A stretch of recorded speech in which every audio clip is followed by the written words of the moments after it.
Today I was planning on making some really good beef ribs. So come check out these great ribs that I got. I'm going to nicely season them and it's going to be delicious.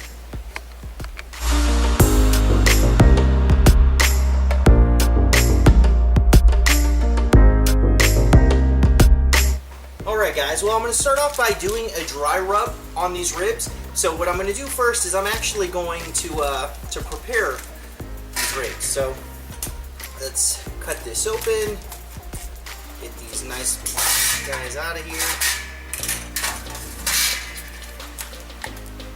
Really vacuum seal this really nicely. I like to use scissors so I don't cut myself while I'm doing this.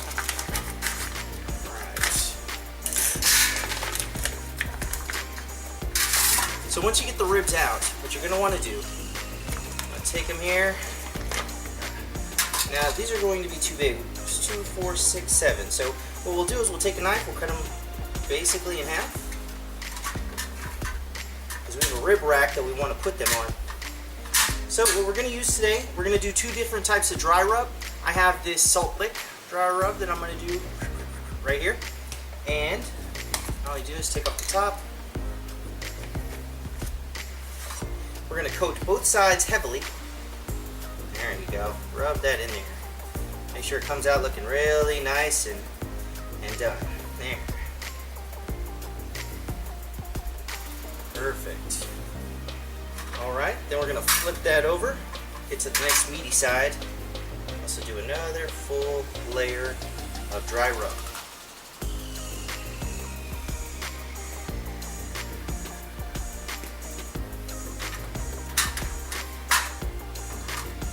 That'll be our first set of ribs.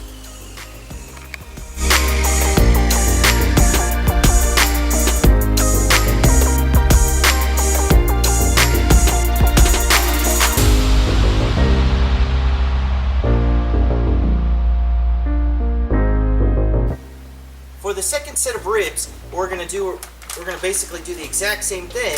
We're just going to count how many are here, try to cut it in about the halfway portion. But instead of using the salt lick dry rub that we had, we're going to be trying this Chupacabra stuff I got at my local HEB. So, see how that comes out. Turn these over, give them a good coating. This one's going to be a little bit harder to come out. Just more sprinkling intended. Alright. Check that out.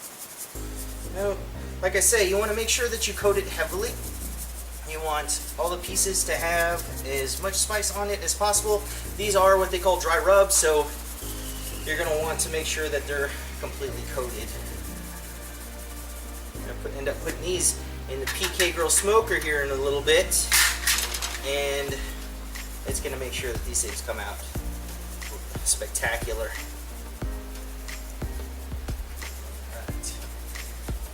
So once I get this done, that's going to be all we need for prepping of these ribs.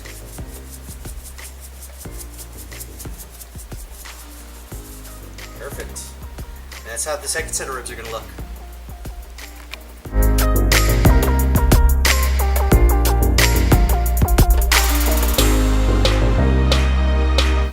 This is how the ribs came out to look after I stacked them in the rack that PK Grills gave me.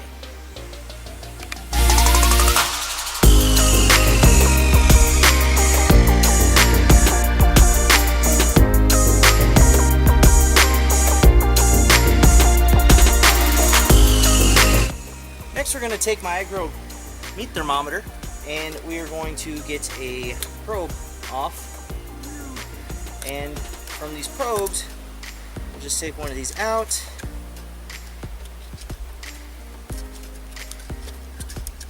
I like these meat thermometers because they connect to your phone.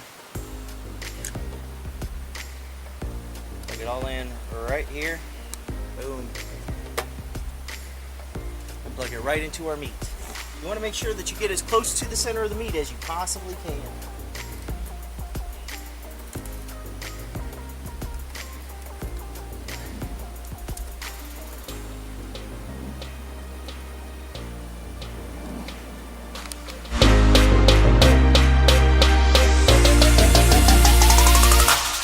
once you have all your meat probes in, it's gonna be time to put them on the grill.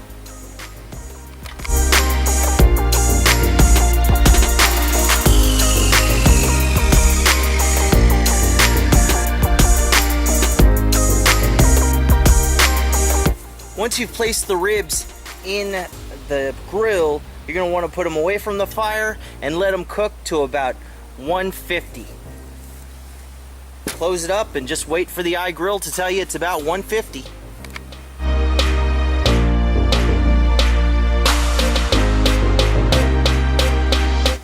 Who wants ribs? I want ribs. I want ribs. We all want ribs.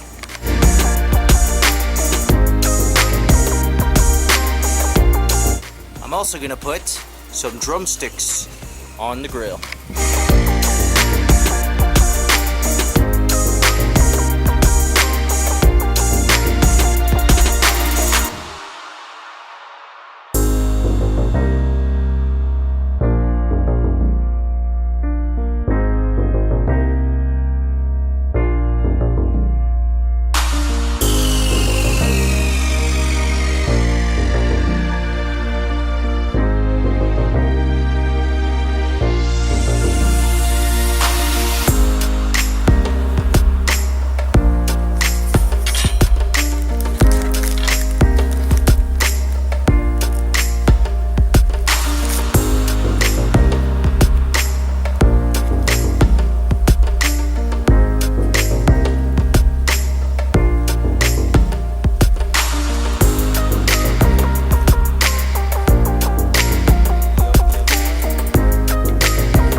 Move over, ribs. It's time to make some room.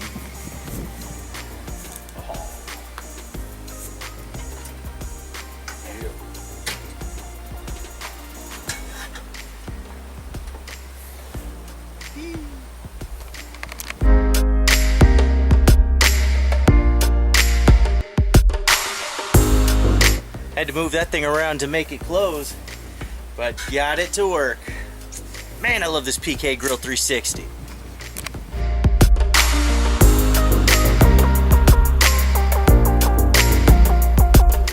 Alright, everything's hit about 150.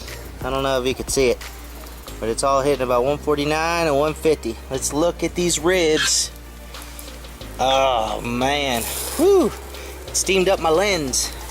But check that out. It's beautiful. Yum. Yum, yum. And there's my chicken. I gotta check the temp on it, but I bet you it's good. Man, that's that PK grill. It's amazing.